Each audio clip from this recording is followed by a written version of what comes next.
Shalom Bapak Ibu Saudara sekalian yang kekasih di dalam nama Tuhan Yeshua HaMashiach. Jumpa kembali dengan saya Pendeta Yakub Sulistyo.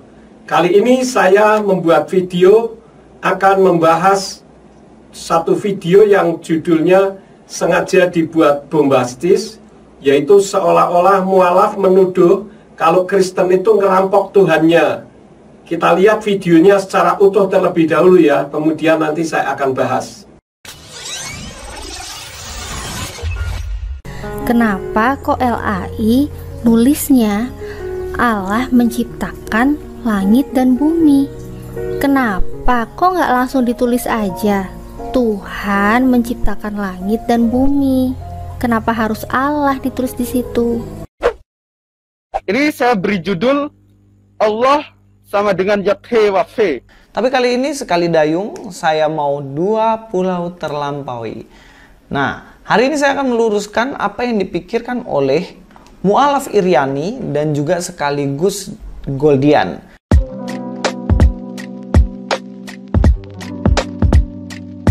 Assalamualaikum, selamat datang kembali di channel ini guys. Kali ini saya akan membahas dan meluruskan perspektif yang salah tentang Kristen dari orang-orang Muslim. Kenapa saya harus meluruskan? Iya, supaya tidak dipikir apa yang mereka ajarkan tuh benar. Jadi saya harus luruskan supaya nggak jadi salah paham. Di luar kebiasaan saya, biasanya saya mengkritisi atau meluruskan pandangan dari satu orang saja nih. Tapi kali ini sekali dayung, saya mau dua pulau terlampaui.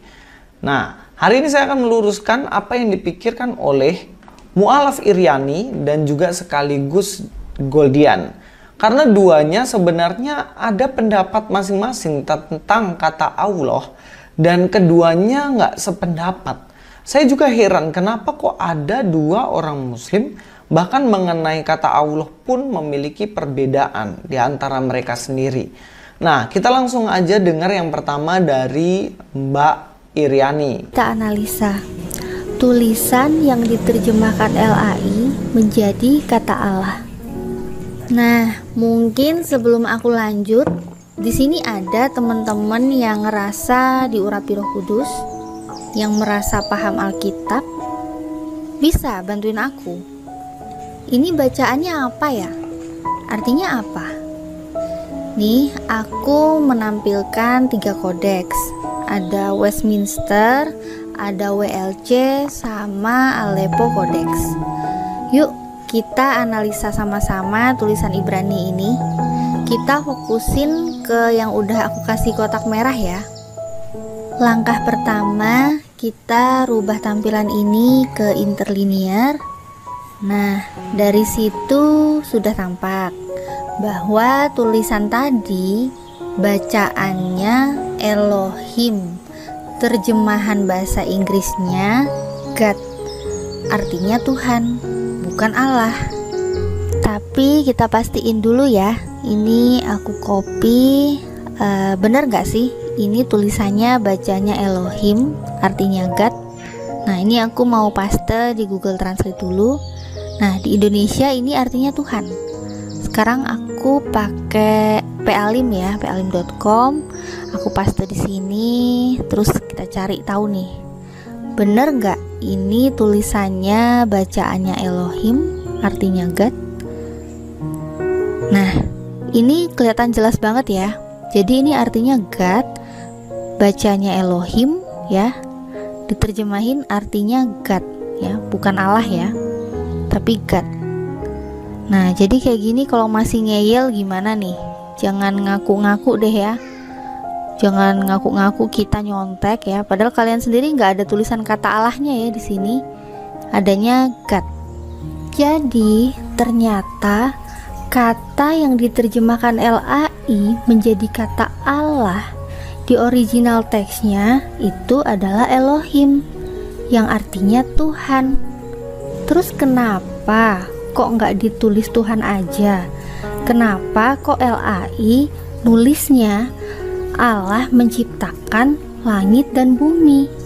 Kenapa kok nggak langsung ditulis aja Tuhan menciptakan langit dan bumi? Kenapa harus Allah ditulis di situ? Jadi, silakan simpulkan sendiri. Apakah kata Elohim yang artinya Tuhan yang diganti oleh LAI menjadi Allah, apakah itu udah benar? Allah loh ya, bukan Allah. Bahasa apa ya itu Allah? Kalau misalnya mau niru orang Islam, kok nggak sekalian aja nyebutnya Allah? Ya, di situ intinya Mbak Iriani ini bilang bahwa orang Kristen itu ngapain sih mesti nyontek kata Allah, dan kenapa nggak pakai kata Tuhan aja? Kan sebenarnya kalau Elohim itu diterjemahkan jadi Tuhan. Itu yang pertama. Dan yang kedua, kita akan lihat ya pandangan dari Goldian sendiri. Untuk mulut si Louis Prastio. Ini saya beri judul Allah sama dengan Yahweh. Ya, ini sekedar pengantar ya, di mana Allah itu adalah nama Tuhan atau sebuah proper name. Bukan seperti yang dipropagandakan para Tritunggal Cabang Nusantara bahwa Allah itu adalah generic name. Tetapi Allah itu adalah proper name dalam bahasa Arab, nama Tuhan dalam bahasa Arab, al-ismu al-zat al-wajib al-wujud. Sedangkan Yahweh itu adalah nama Tuhan. Yes, juga proper name dalam bahasa Ibrani. Dan ini bahasa Ibrani dan bahasa Arab itu adalah bahasa Semitik yang serumpun. Karena apa? Antara Ibrani dan Arab itu lahir dari rahim yang sama, yakni Semitik, di mana menurunkan tiga bahasa yang serumpun. Ada Ibrani atau Hebrew language, ada Aramaik atau Suryani, terus ada Arab atau Arabic language, di mana ketiga bahasa itu memiliki sebuah kesamaan yang unik. Kalau Goldian justru sebaliknya nih teman-teman. Di sini Goldian memaksakan diri bahwa Allah itu sebenarnya sama dengan Yahweh. Jadi kalau ada terjemahan Allah di dalam Alkitab ya nggak apa-apa. Memang sebenarnya itu sama. Nah ini yang jadi kebingungan nih. Sebenarnya kalian ini rela apa enggak kalau kata Allah itu dipakai dalam Alkitab? Goldian minta-minta banget kata Allah masuk dalam Alkitab. Nah ini Mbak Iriani bilang, wah ini curi nama Allah kami di dalam Alkitab. Nah dua orang ini harus ketemu dulu. Ketemu, ngobrol, lalu kesepakatan bagaimana supaya jelas gitu. Tapi berhubung hari ini saya nimbrung di antara mereka berdua, cinta segitiga ini guys. Jadi saya mau meluruskan saja bahwa apa yang dipikirkan dua orang ini adalah pemikiran yang sebenarnya agak-agak miring. Agak miringnya apa? Ya kita akan lihat aja. Sebenarnya kalau orang Kristen ya nggak masalah gitu loh untuk mau pakai kata Allah. Dan kalau dibilang bahwa Allah itu sama dengan Yahweh, ya jelas itu juga keliru. Makanya saya ingin meluruskan ini. Kita akan mengecek dari bahasa aslinya, dari LAI, dan supaya kita tahu mengenai Allah ini bagaimana di dalam Alkitab. Langsung saja guys. Jadi saya langsung mulai saja dari Kejadian pasal 1 ayat yang ke-1 teman-teman. Dalam Kejadian 1 ayat 1, in the beginning God created the heaven and the earth. Nah, kalau di sini kita akan lihat bagaimana God, ya Tuhan, God ini di dalam bahasa Yunaninya dia memakai kata theos. Ho theos yang artinya God ya. Ho theos yang kita pahami dengan Tuhan. Kalau kita lihat ke dalam bahasa Ibraninya dikatakan di sini Bereshit bara Elohim. Yang dipakai adalah kata Elohim, teman-teman. Elohim di sini dia diterjemahkan dalam bahasa Indonesia sehari-hari Allah, dan di dalam bahasa Indonesia terjemahan baru dia juga pakai kata Allah. Jadi Allah, Elohim, God, Theos. Nah ini yang dipersoalkan oleh Mbak Iriani. Dia mempersoalkan kenapa nggak diterjemahkan langsung kata Tuhan aja, kok kenapa pakai Allah. Sekarang saya mau jelasin ya. Kalau berdasarkan rumpun Semitik, kalau tadi Goldian bilang rumpun Semitiknya Yahweh itu adalah Allah, itu jelas harus diluruskan. Sebab yang dikatakan oleh Goldian itu adalah sebuah kekeliruan. Kalau dibilang rumpun, serumpun, semitiknya, kesejajarannya itu bukan dengan Yahweh. Allah tidak sejajar dengan Yahweh, tapi yang sejajar adalah Elohim. Di dalam bahasa Ibraninya itu Elohim, di dalam bahasa Aramnya itu El, dan di dalam bahasa Arabnya itu Allah, itu sejajar.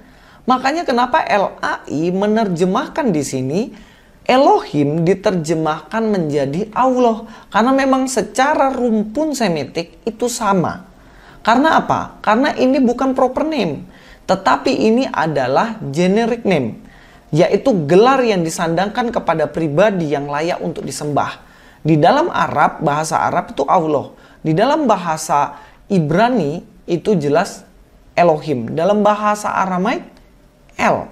Ini sudah nggak bisa diganggu-gugat gitu loh. Jadi tidak seperti yang dibayangkan Goldian, yang mana dia menyamakan antara Allah itu adalah Yahweh. Ini jelas kekeliruan, teman-teman. Yang kedua yang ingin saya sampaikan supaya lebih berimbang dan lengkap. Kata Yahweh akan diterjemahkan ke dalam bahasa Indonesia menjadi Allah jika, sekali lagi ada syaratnya, jika di depan kata Yahweh itu memakai kata Adonai. Adonai Yahweh akan diterjemahkan Tuhan, tapi huruf T-nya aja yang besar, U-nya kecil, dan Yahweh-nya diterjemahkan menjadi Allah. Saya akan ambil satu contoh. Dalam Amos 4 ayat 2 dikatakan the Lord God. Nah, ini kata, lihat ya, Lord God. Yang God-nya ini besar semuanya. Ini perbedaannya, kalau yang tadi G-nya aja yang besar, ini God-nya besar semuanya. Tapi Lord-nya ini yang kecil. L-nya besar, O-R-D-nya kecil. Kenapa bisa begini? Iya, kalau kita masuk ke dalam bahasa Ibraninya, teman-teman, ini nanti akan ketemu yang ini. Adonai YHWH. Adonai YHWH. Maka dalam LAI-nya ini akan diterjemahkan, Adonai-nya ini akan diterjemahkan dengan Tuhan. Tapi T-nya besar, U-nya kecil, H-nya kecil, A-nya kecil, N-nya kecil. Adonai terjemahkan menjadi Tuhan, tapi kecil. Tetapi YHWH-nya akan menjadi Allah, tapi besar semuanya. Jadi Yahweh itu kadang-kadang diterjemahkan menjadi Tuhan, huruf besar semuanya. Tapi juga diterjemahkan menjadi Allah, huruf besar semuanya. Tapi dengan syarat-syarat tertentu. Jika kata di depannya adalah Adonai, maka Allahnya besar.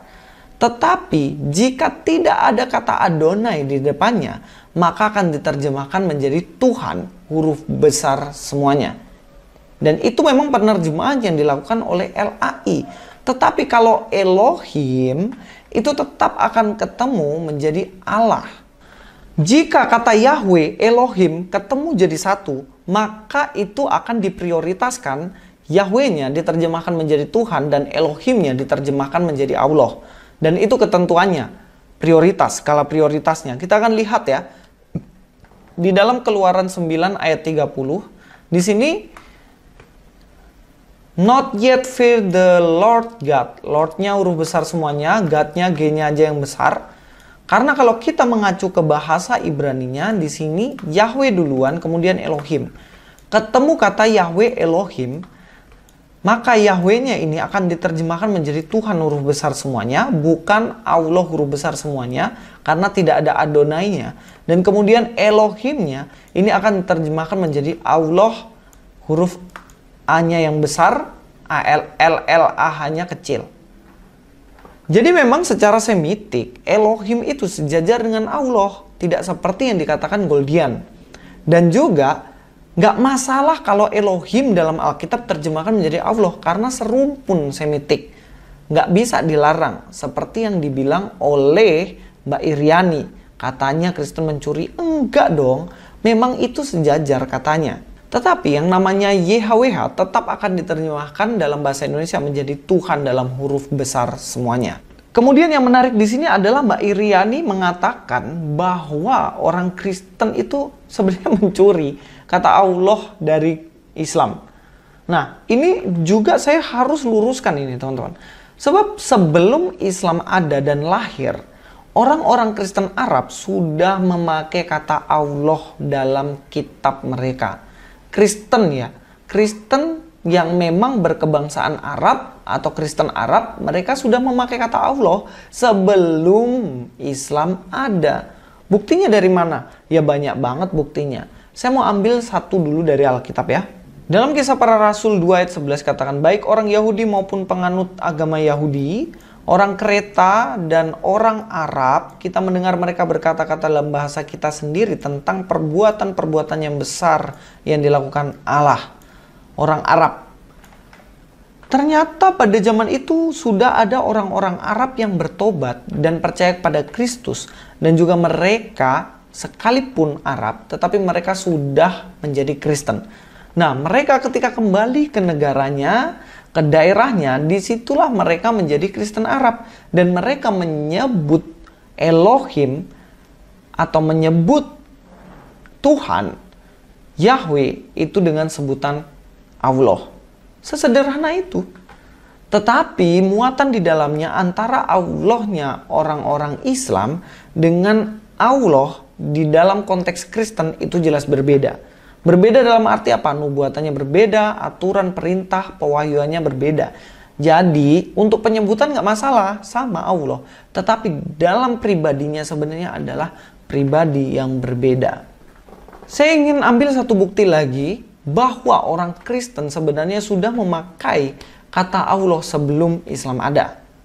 Pak Bambang Nursena juga menyebutkan bahwa ada teks Aram Suryani masa itu di mana nama Allah diterjemahkan menjadi teks Allah dalam bahasa Arab. Ini ada bukunya Risalah Fit at-Takbir dan selanjutnya ini The History of Allah halaman 12. Silahkan dicari sendiri.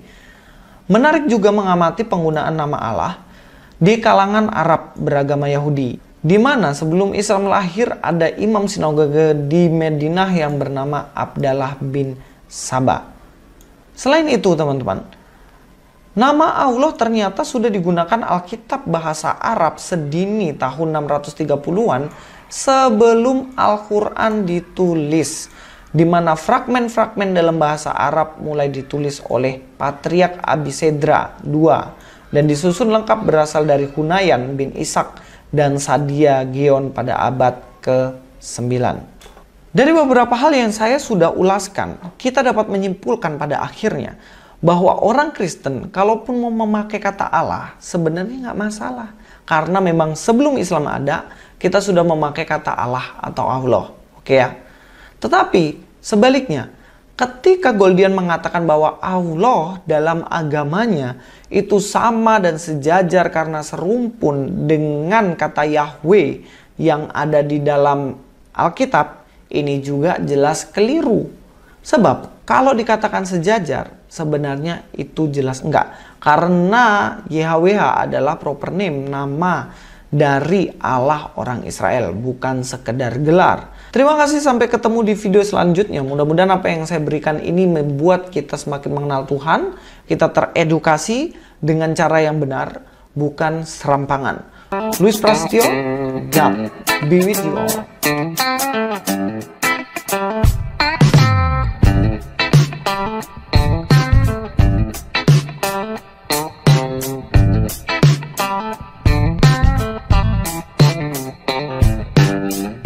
Nah, bagaimana setelah melihat video tadi?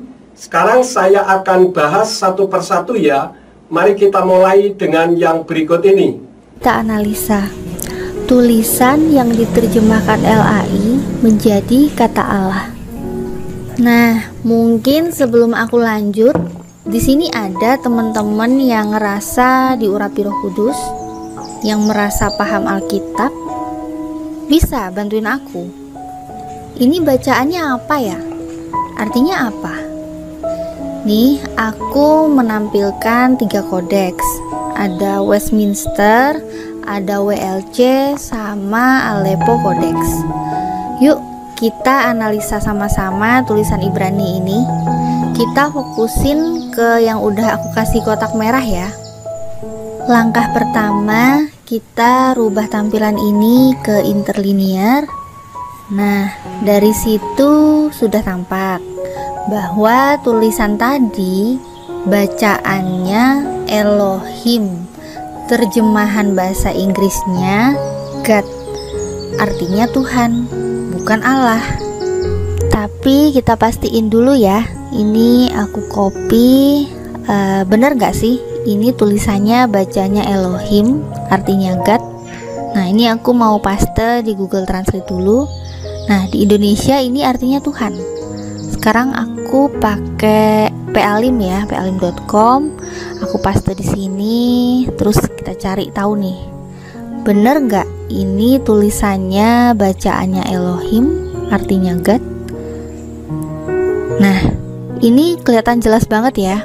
Jadi ini artinya God, bacanya Elohim ya. Diterjemahin artinya God ya, bukan Allah ya, tapi God. Nah, jadi kayak gini kalau masih ngeyel gimana nih? Jangan ngaku-ngaku deh ya. Jangan ngaku-ngaku kita nyontek ya. Padahal kalian sendiri nggak ada tulisan kata Allahnya ya di sini. Adanya God. Jadi ternyata kata yang diterjemahkan LAI menjadi kata Allah di original teksnya itu adalah Elohim, yang artinya Tuhan. Terus kenapa kok nggak ditulis Tuhan aja? Kenapa kok LAI nulisnya Allah menciptakan langit dan bumi? Kenapa kok nggak langsung ditulis aja Tuhan menciptakan langit dan bumi? Kenapa harus Allah ditulis di situ? Jadi silakan simpulkan sendiri. Apakah kata Elohim yang artinya Tuhan yang diganti oleh LAI menjadi Allah, apakah itu udah benar? Allah loh ya, bukan Allah. Bahasa apa ya itu Allah? Kalau misalnya mau niru orang Islam, kok nggak sekalian aja nyebutnya Allah? Saya setuju dengan statementnya mu'alaf Mbak Iriani itu. Namun yang menjadi pertanyaannya adalah bagaimana nama Allah atau Allah atau apalah, kenapa kok bisa masuk dalam kitab sucinya umat Nasrani? Nah, ini yang akan saya bahas. Tentu ini bicara soal sejarah. Lalu bagaimana sejarahnya? Sejarahnya begini. Nama Allah masuk dalam kekristenan dimulai karena diterjemahkan oleh ahli sastra. Jadi yang menerjemahkan itu ahli sastra, bukan ahli teologia, yaitu seseorang yang bernama Abdullah bin Abdul Qadir Munshi. Beliau adalah seorang sastrawan Melayu, peranakan Arab Tamil, yang lahir pada tahun 1796 dan wafat pada bulan Oktober tahun 1854. Beliau dibesarkan di tengah budaya Melayu di Melaka, Malaysia. Dan beliau bekerja sebagai guru besar atau munshi kepada tentara keturunan India di garnison Melaka. Lalu bekerja kepada para misionaris dan pebisnis Britania dan Amerika. Beliau pernah bekerja juga untuk Thomas Stamford Raffles sebagai juru tulis, menerjemahkan Injil serta teks agama Kristen untuk London Missionary Society di Melaka, dan menjadi pencetak untuk American Board of Mission di Singapura. Nah, dari situlah awal nama Allah masuk. Jadi, dalam hal ini bukan kesalahan umat Nasrani, melainkan karena penerjemahnya adalah orang Islam, yang jika menyebut nama Tuhan Sang Pencipta langit dan bumi adalah Allah. Yang sangat disayangkan, ya umat Nasraninya sendiri yang tidak mengoreksi kesalahan tersebut, tetapi justru melegalkan apa yang sudah ada. Nah, kita lihat video-video berikutnya ya. Nah, ini yang dipersoalkan oleh Mbak Iriani. Dia mempersoalkan kenapa nggak diterjemahkan langsung kata Tuhan aja, kok kenapa pakai Allah. Sekarang saya mau jelasin ya. Kalau berdasarkan rumpun semitik, kalau tadi Goldian bilang rumpun semitiknya Yahweh itu adalah Allah, itu jelas harus diluruskan. Sebab yang dikatakan oleh Goldian itu adalah sebuah kekeliruan. Kalau dibilang rumpun, serumpun semitiknya, kesejajarannya itu bukan dengan Yahweh. Allah tidak sejajar dengan Yahweh, tapi yang sejajar adalah Elohim. Di dalam bahasa Ibraninya itu Elohim, di dalam bahasa Aramnya itu El, dan di dalam bahasa Arabnya itu Allah, itu sejajar. Makanya kenapa LAI menerjemahkan di sini Elohim diterjemahkan menjadi Allah. Karena memang secara rumpun semitik itu sama. Karena apa? Karena ini bukan proper name. Tetapi ini adalah generic name. Yaitu gelar yang disandangkan kepada pribadi yang layak untuk disembah. Di dalam Arab, bahasa Arab itu Allah. Di dalam bahasa Ibrani itu jelas Elohim. Dalam bahasa Aramaik, El. Ini sudah nggak bisa diganggu-gugat gitu loh. Jadi tidak seperti yang dibayangkan Goldian yang mana dia menyamakan antara Allah itu adalah Yahweh. Ini jelas kekeliruan teman-teman. Pak Louis Prasetyo mengatakan, jika berdasarkan rumpun semitik, Yahweh itu adalah Allah atau Allah. Itu harus diluruskan. Saya sangat setuju dan ini suatu kebenaran yang Pak Louis Prasetyo sampaikan.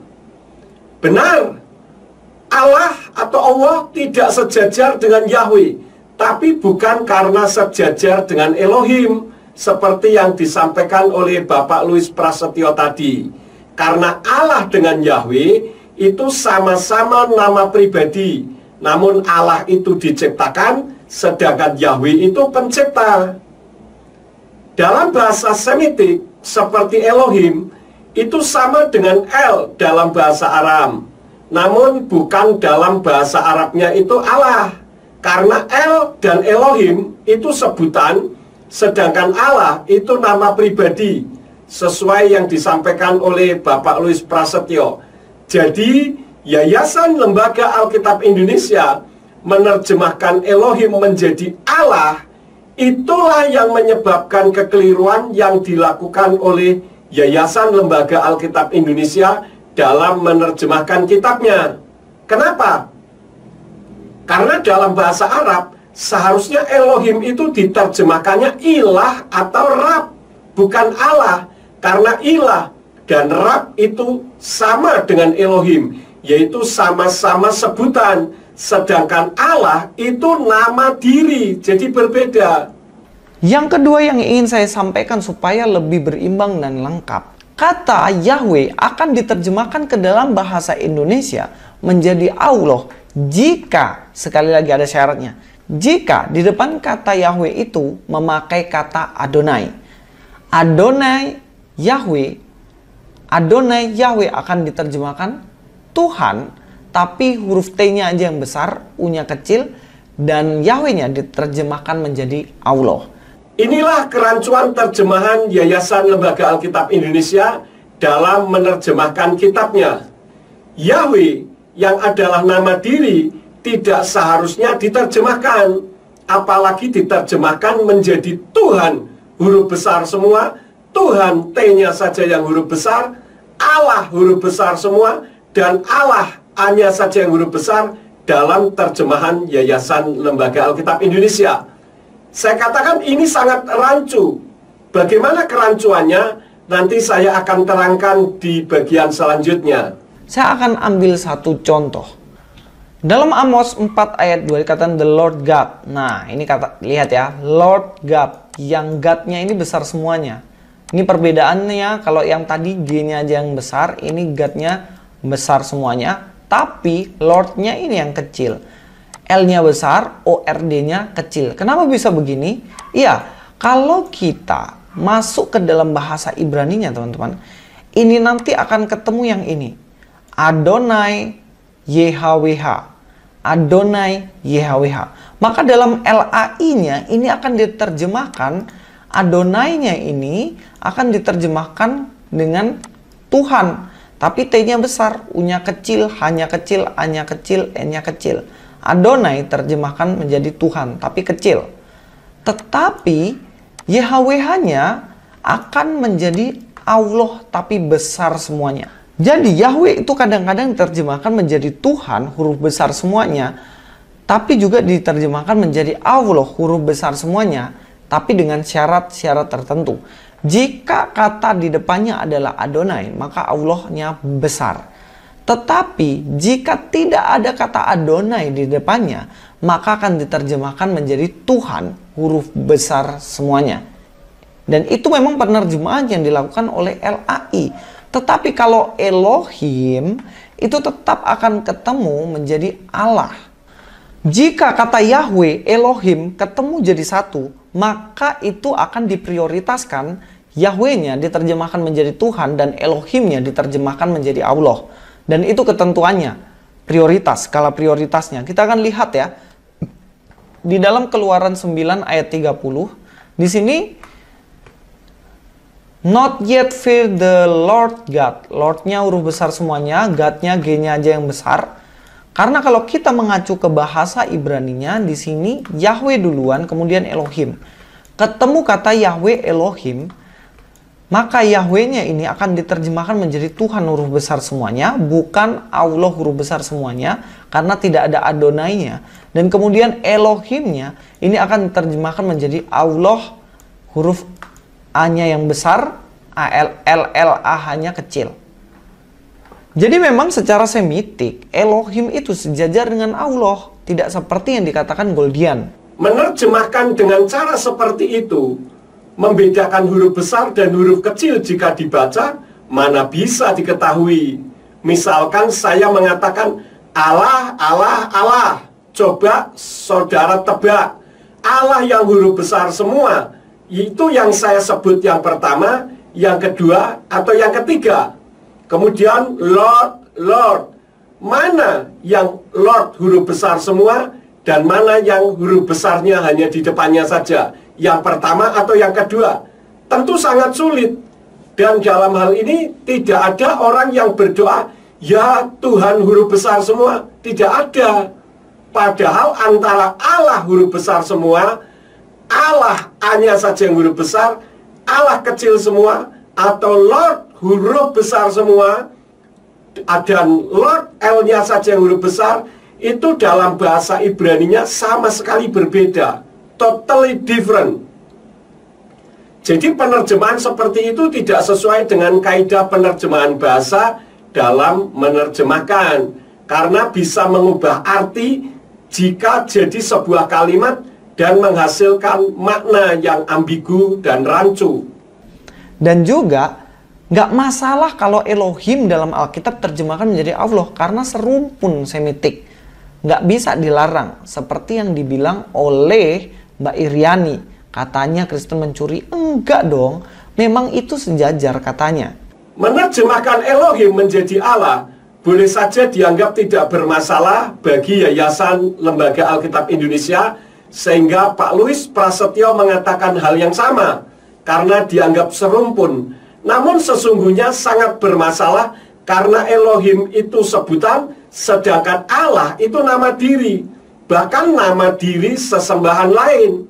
Sedangkan kitab Keluaran pasal 23 ayat yang ke-13 dalam kitab Tenak mengatakan, Ufkal asyer amarti alechem tisamru beshem Elohim akrim lo taskiru lo yishama albika, yang artinya, dalam segala hal yang telah kufirmankan kepadamu, haruslah kamu waspada.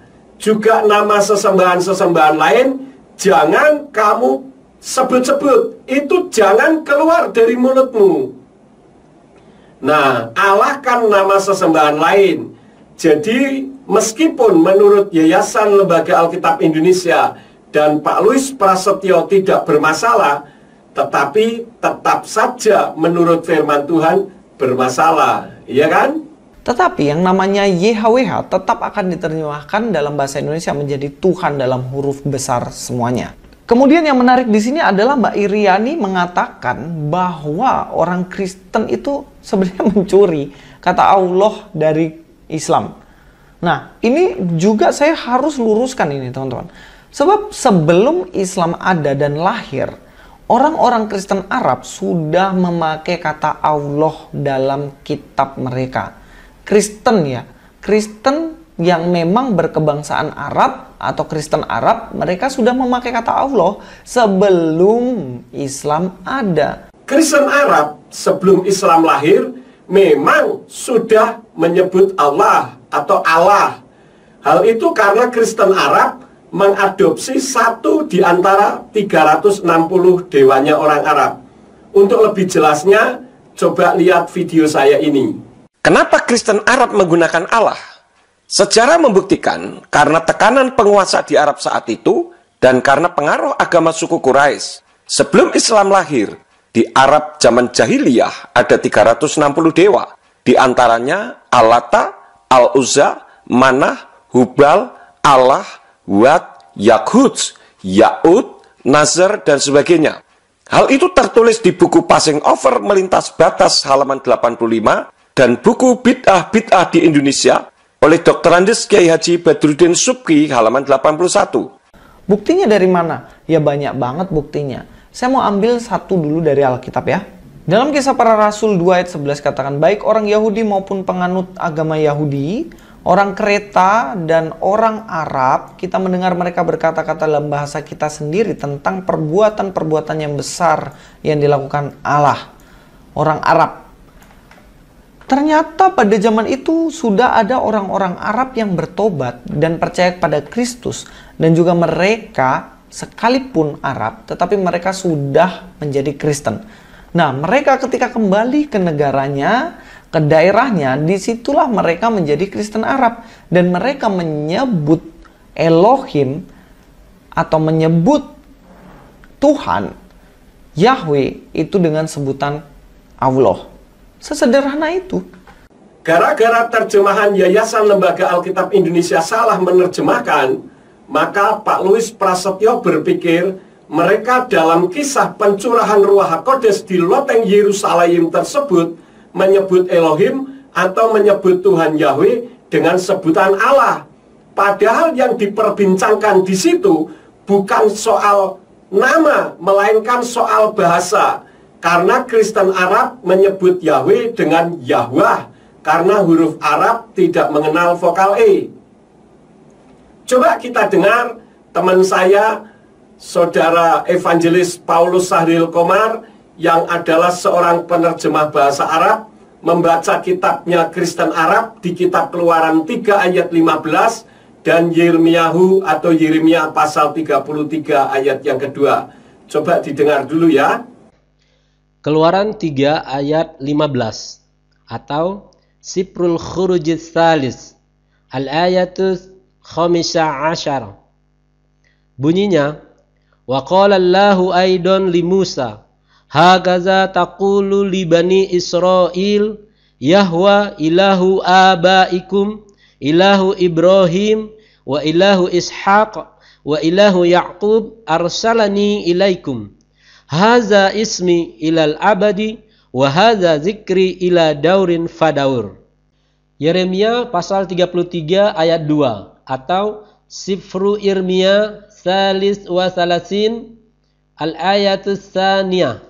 Bunyinya, hakaza qala ar-rabbu sani'uha ar-rabbu musawwiruha liyusabbitaha yahwahu ismuhu.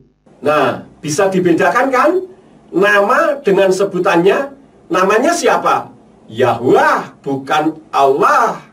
Tetapi muatan di dalamnya antara Allahnya orang-orang Islam dengan Allah di dalam konteks Kristen itu jelas berbeda. Berbeda dalam arti apa? Nubuatannya berbeda, aturan perintah, pewahyuannya berbeda. Jadi untuk penyebutan nggak masalah, sama Allah. Tetapi dalam pribadinya sebenarnya adalah pribadi yang berbeda. Saya ingatkan bahwa orang Kristen tidak punya Allah. Karena Abraham, Yitzhak, Yakub, Daud, Mose, Gideon, Simpson, Yifta, dan semua nabi tidak pernah menyembah sesembahan yang bernama Allah atau Allah. Makanya nubuatannya berbeda, aturannya berbeda, perintahnya berbeda, pewahyuannya pun berbeda, karena memang totally different. Jadi jangan didekat-dekatkan biar tidak bingung. Pak Louis Prasetyo mengatakan untuk penyebutan sama, tidak masalah.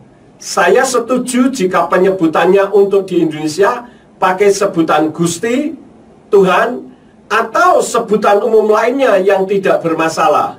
Namun jika Allah dipakai sebagai sebutan, tentu sangat bermasalah. Karena Allah itu bukan sebutan, melainkan nama diri. Lagian kalau cuma sebutan, Kenapa banyak yang ngotot nama Allah tidak boleh hilang dari kekristenan? Saya ingin ambil satu bukti lagi bahwa orang Kristen sebenarnya sudah memakai kata Allah sebelum Islam ada. Pak Bambang Nursena juga menyebutkan bahwa ada teks Aram Suryani masa itu di mana nama Allah diterjemahkan menjadi teks Allah dalam bahasa Arab. Ini ada bukunya Risalah Fit At-Takbir dan selanjutnya ini The History of Allah halaman 12. Silahkan dicari sendiri. Menarik juga mengamati penggunaan nama Allah di kalangan Arab beragama Yahudi, di mana sebelum Islam lahir ada imam sinagoga di Madinah yang bernama Abdallah bin Saba.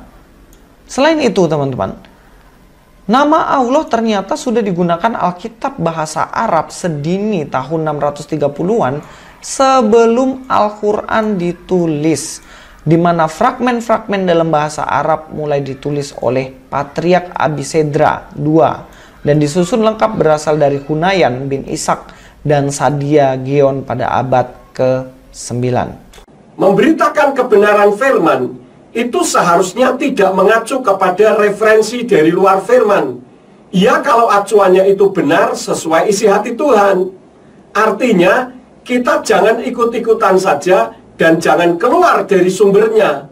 Apa yang tadi diterangkan oleh Pak Louis Prasetyo kan mengacu semuanya dari luar firman dan dianggap sudah menjadi sebuah kebenaran sejati. Artinya, naskah-naskah di luar firman lebih berkuasa dan mengalahkan firman itu sendiri. Nah, kalau bicara sejarah, kitab sucilah sejarah yang tertulis dengan sempurna. Bahkan sebelum manusia dan dunia diciptakan saja sudah dicatat oleh firman Tuhan. Kenapa kalau orang bertanya mengenai Daud, misalkan Yefta, Mose dan lain-lain, acuannya firman. Tetapi kalau sudah mengenai nama Yahweh, kenapa acuannya selalu dari luar firman sehingga tidak cocok lagi jika diklarifikasikan dengan firman itu sendiri? Dari beberapa hal yang saya sudah ulaskan, kita dapat menyimpulkan pada akhirnya bahwa orang Kristen kalaupun mau memakai kata Allah sebenarnya nggak masalah. Karena memang sebelum Islam ada, kita sudah memakai kata Allah atau Allah. Oke ya? Tetapi sebaliknya, ketika Goldian mengatakan bahwa Allah dalam agamanya itu sama dan sejajar karena serumpun dengan kata Yahweh yang ada di dalam Alkitab, ini juga jelas keliru. Sebab kalau dikatakan sejajar, sebenarnya itu jelas enggak. Karena YHWH adalah proper name, nama dari Allah orang Israel, bukan sekedar gelar. Penggunaan nama Allah oleh orang Kristen Arab di negara Arab itu karena mengadopsi dari dewanya orang Arab kuno suku Quraisy. Islam juga mengadopsi nama Allah dari sesembahannya tertinggi suku Quraisy, dan itu tertulis di dalam buku Passing Over, dan ini buku teologianya umat Islam. Penggunaan nama Allah oleh orang Kristen Indonesia itu karena mengadopsi dari umat Islam yang sudah lebih dahulu masuk di Indonesia dan sekarang didekat-dekatkan ke Kristen Arab yang mengadopsi nama sesembahan lain. Jadi artinya saling mengadopsi atau saling mengkopi, bukan kembali ke akarnya, yaitu Ibrani. Akibat penggunaan nama Allah dalam kekristenan, khususnya di Indonesia, justru membuat nama Yahweh dilupakan dan dianggap asing, dianggap tidak terlalu penting. Padahal dalam kitab suci ditulis ribuan kali loh saudara-saudara. Sementara nama Allah yang sama sekali tidak ada, justru terus-menerus dan harus diada-adakan. Apakah ini rasional? Coba renungkan dengan hati dan pikiran dingin. Demikianlah penjelasan saya tentang anggapan umat Nasrani ngerampok Allah. Jika ada tutur kata, kalimat yang dirasa tidak berkenan di hati Bapak Ibu Saudara, saya mohon dimaafkan. Terima kasih telah menonton hingga selesainya video ini. Jika video ini memberkati Bapak Ibu Saudara sekalian, silahkan share, like, subscribe, dan ketuk loncengnya sehingga ketika saya membuat video-video baru, Bapak Ibu Saudara bisa mendapatkan yang lebih awal. Terima kasih Bapak Yahweh Besem Yeshua Hamasya Waruah HaKodes memberkati Bapak Ibu saudara sekalian. Amin.